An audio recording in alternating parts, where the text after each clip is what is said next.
Қайырлы күн достар, менің есімім Айгерім, менің арнама қош келдіңіздер. Бүгін сіздерге осындай құрамына аз зат кететін бисквитті пирожниларын жасалу жолын көрсететін боламын. Өте оңай, жасалуда қарапайым рецепт. Егер де менің видеом ұнаса, лайк басып және өз пікіріңізді жаза кетіңіз. Және менің арнама тіркеліп, қоңыраушаны басып қойды ұмытпаңыз. Бұдан да басқа көптеген рецепттер салатын боламын. Соны бірінші болып көру үшін міндетті түрде қоңыраушаны басып алыңыз. Ең алдымен жұмыртқаның ағы мен сарысын бөлек ыдысқа жарытып аламыз.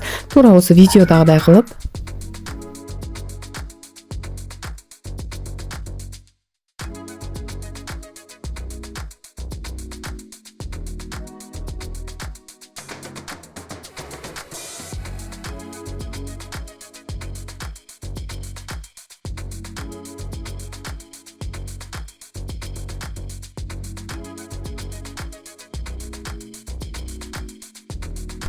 Екеуін екі бөлек ыдысқа бөліп алған соң, қанттың жартысын осында, жартысын сарысына қосамыз. Енді миксермен жақсылап миксерлейміз. Ағы жақсылап көпіріп, миксерді алған кезде түспейтіндей қылып миксерлейміз.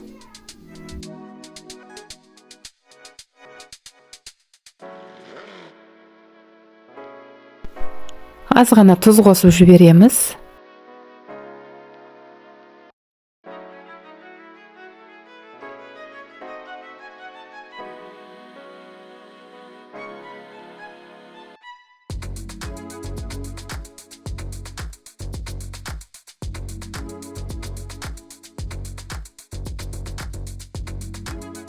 Жақсылап миксерлеп алдық. Міне видеода көріп тұрғандарыңыздай, олай ыдысты төңкерген кезде ешқандай да түспейді. Енді жұмыртқаның сарысын миксерлеп аламыз. Жаңа қалған қантымыздың жарты бөлігін осында салып, аппақ болып ағарғанша миксерлейміз. Қанты ерігенше. Дәл осылай шығады. Енді бізге миксердің қажеті жоқ. Жақсылап миксерлеп болған соң, бір-біріне құямыз. Енді бізге миксердің қажеті жоқ. Қасықпен болмаса осындай силиконовый лопатамен астынан үстіне қарай қозғаймыз, араластырып.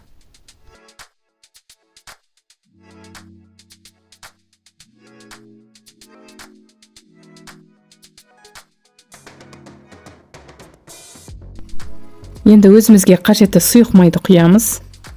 Бұны да дәл солай астынан үстіне қарай араластырамыз.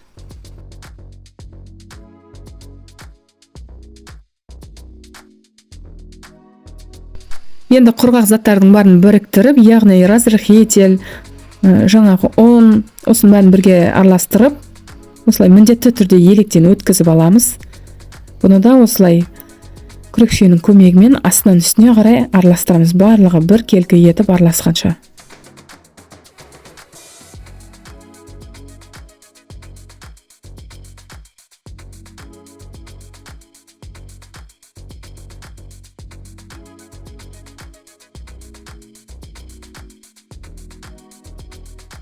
Енді қызып тұрған табаға осылай астына пергамент қағазын төсеп салып аламыз. Мен 180 градуста 30-40 минутта пісіріп алдым. Өздеріңіздің пештеріңіздің градусына қарайсыздар, әркімдікі әртүрлі болуы мүмкін. Сол себепті өздеріңіз бақылап қараңыздар. Кішкене жай отта пісіру керек.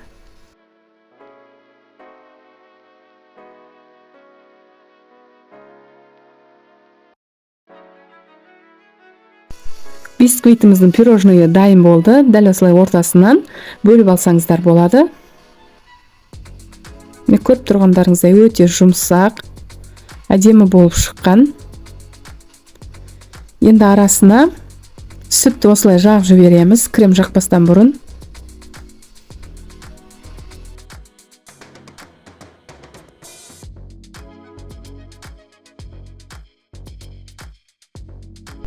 Мен бұл бисквиттің арасына заварной кремді жасап, соны жақтым.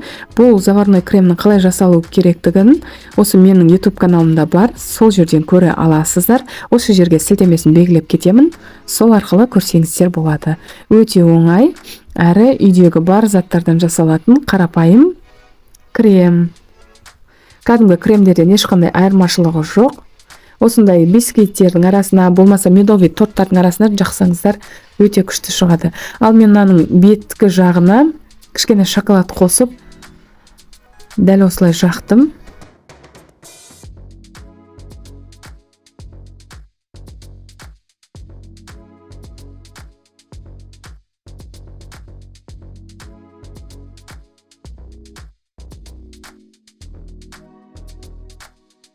Бетінің сәндеуін өздеріңіздің қалауларыңыз бойынша сәндесеңіздер болады. Егер де бұндай кремді жасамаймын десеңіздер, кәдімгі сливкиден жасалған кремді жақсаңыздар да болады. Ол менде өте керемет шығады.